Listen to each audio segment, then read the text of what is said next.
Miyamoto Musashi, in the anime universe of Baki-Dou, is one of the most terrifying and mysterious figures ever introduced into the Baki series.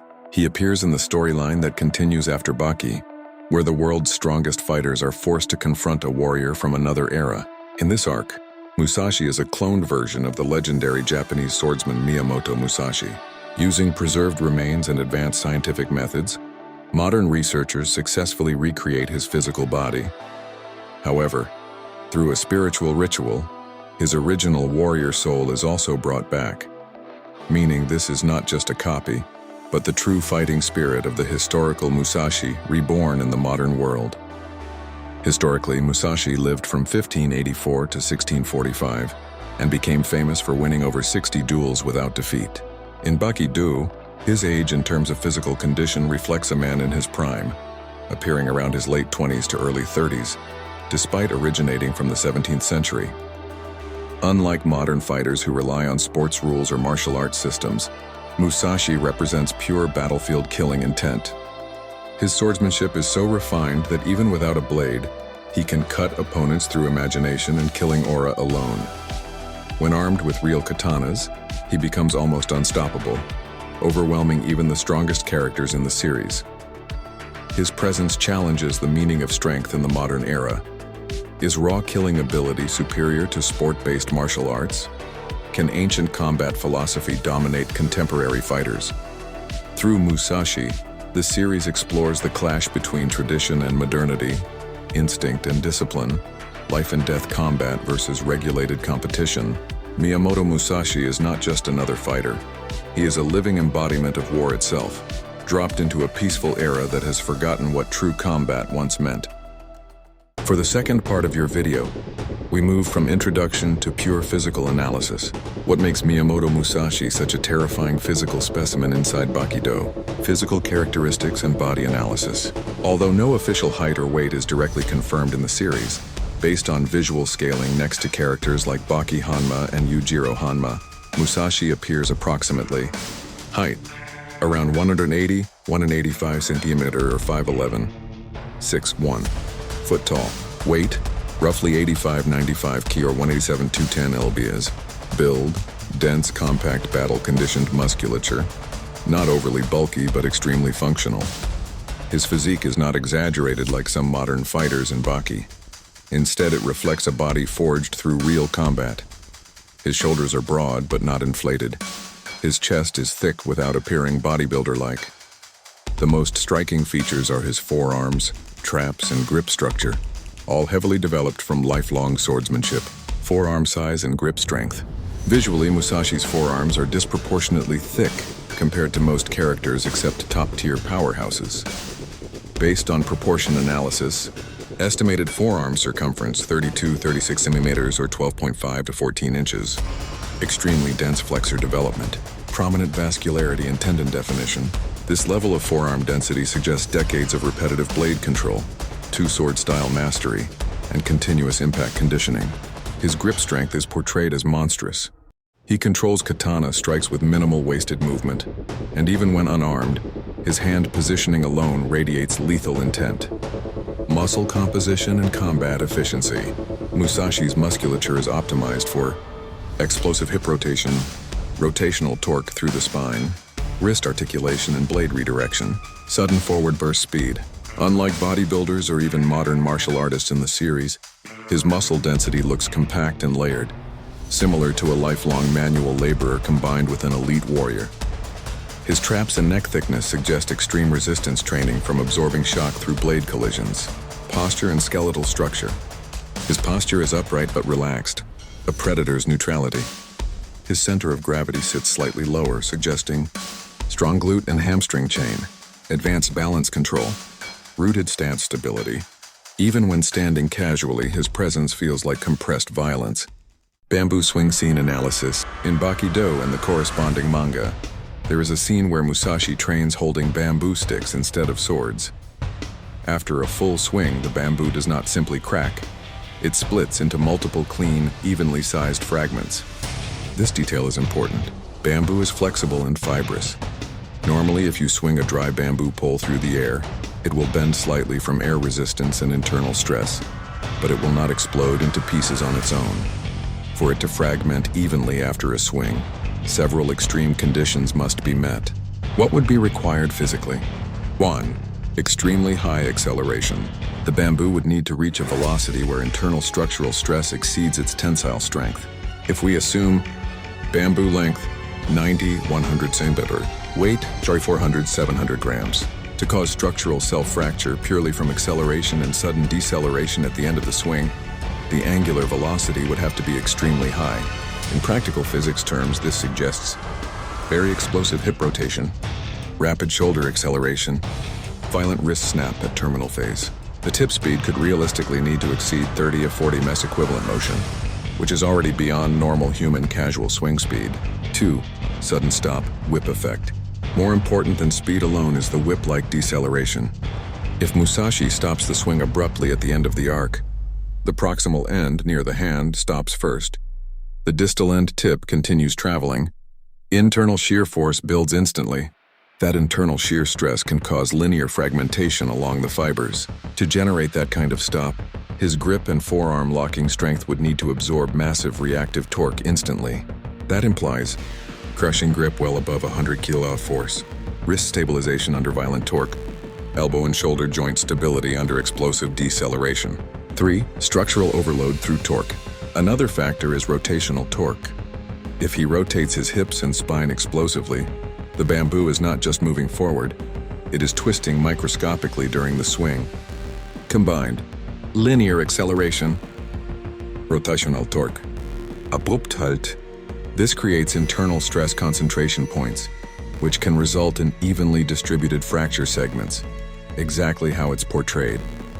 Force estimation. To create fragmentation without striking a solid object, the generated torque and acceleration would likely correspond to over 2,000-3,000 plus newtons of force transfer, extremely high angular acceleration, grip stabilization capable of resisting comparable reactive force. In simple terms, a normal trained athlete cannot do this. Even strong martial artists would only flex or slightly crack bamboo. Musashi's portrayal suggests elite rotational power, elite deceleration strength, elite connective tissue conditioning. It's not just muscle, it's tendon density, wrist locking, and neuromuscular speed. In both the manga and Baki-Dou, Musashi's presence is portrayed as psychologically overwhelming even before he physically attacks. This is not treated as magic. It is shown as an extreme projection of killing intent. 1. His combat aura. Multiple characters react to his presence before he moves. Even experienced fighters freeze, hesitate, or feel danger at a distance.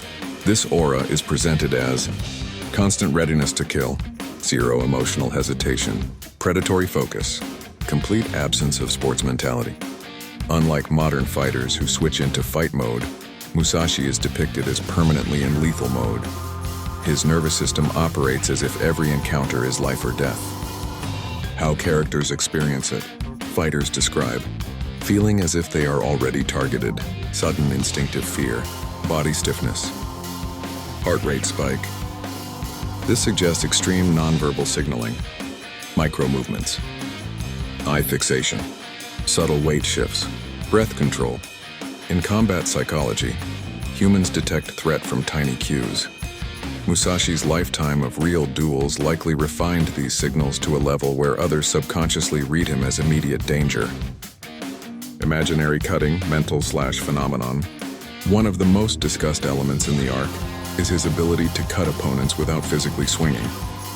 Characters experience the sensation of being sliced, phantom pain, shock, loss of composure. Importantly, the series frames this as psychological dominance, not supernatural energy. How it's shown. He visually tracks an opponent. He slightly shifts posture. The opponent suddenly reacts as if already cut. This represents perfect timing awareness, complete understanding of human anatomy, ability to read openings instantly, projection of absolute confidence. When someone knows they are fully exposed and believes the opponent can kill them instantly, the brain may simulate the injury response. This can trigger muscle inhibition, pain perception without wound, temporary paralysis, In high-stress situations, the brain can create real physical sensations from perceived lethal threat. 3. Killing intent versus modern fighters. Compared to characters like Baki Hanma, Musashi's aura is different. Baki adapts and evolves mid-fight. Musashi approaches combat as execution. That difference creates psychological imbalance. Modern fighters operate within challenge-based frameworks. Musashi operates within survival-based frameworks for readiness for battle. Musashi is shown as always structurally aligned for combat. Shoulders relaxed but primed, hands positioned efficiently, vision locked. He does not warm up. He does not escalate gradually. His baseline state is combat ready. This constant readiness amplifies his aura because no wasted movement, no emotional fluctuation, no hesitation gap. Opponents sense there is no safe opening. Humans are biologically wired to detect predators. Musashi is written as a perfected human predator. General physical output, jumping power. In Baki-Dou and the manga, Musashi is shown jumping onto a high rooftop without visible effort. The height of this jump can be estimated at around 3 to 4 meters of vertical gain. His body weight is usually estimated at about 90 kilograms based on his proportions and comparison with other fighters. For comparison, average male vertical jump, 40 to 60 centimeters. Elite basketball players, 90 to 110 centimeters. World-class explosive athletes, about 120 centimeters. A jump of 3 meters is far beyond realistic human performance and reflects the exaggerated physical level used in the Baki universe. From a physics perspective, lifting 90 kilograms upward by 3 meters requires about 2,600 joules of mechanical work, even without considering energy losses. Producing that much force in less than a second would require extremely powerful legs. Athletes with strong vertical jumps usually train heavy squats. Advanced athletes often squat around 2 to 2.5 times their body weight, while elite power athletes may reach 3 times body weight. If we translate this to Musashi's performance, his lower body strength would likely correspond to a squat in the range of 300 to 350 kilograms. However, explosive jumping is not only about raw strength. It also depends on tendon stiffness, fast force production, and efficient neuromuscular coordination. Musashi's jumps look effortless because his body converts strength into explosive movement very efficiently. Reaction speed and combat instinct. Another major ability shown in both the manga and Baki-Dou is Musashi's reaction speed. During fights, he often intercepts attacks mid-motion, shifts position before a strike fully extends, and counters immediately. Opponents frequently feel as if he predicted their attacks before they finished initiating them. This is not supernatural foresight. It is advanced combat prediction. Experienced fighters read early signals before an attack begins. These include weight shifts, shoulder rotation, hip tension, eye direction, and breathing changes. Musashi spent his life fighting real duels where a single mistake could mean death, which sharpened his ability to read these signals. Even when an opponent moves only 2 or 3 centimeters to start an attack, Musashi can already estimate the angle, distance, and timing of the strike. Reaction time also matters. Average human reaction time is about 200 to 250 milliseconds, while elite combat athletes may reach 150 to 180 milliseconds. Musashi appears even faster because anticipation reduces reaction delay. When a fighter predicts an attack correctly, they move at the same moment the opponent commits to the strike. This combination of prediction, experience, and nervous system efficiency explains why his counters appear almost instantaneous. Thank you for watching. If you enjoyed this video and want to support the channel, you can visit my Kofi page. Your support helps me create more videos and deeper analyses like this. On my Kofi, you can also find a full training program inspired by fighters like Musashi. It is designed to develop strength, grip power, explosiveness, and combat conditioning, the key physical qualities we talked about in this video. If you want to train seriously and build a body closer to what you see in characters like Musashi, you can check it out there. Thank you again for watching, and I will see you in the next video.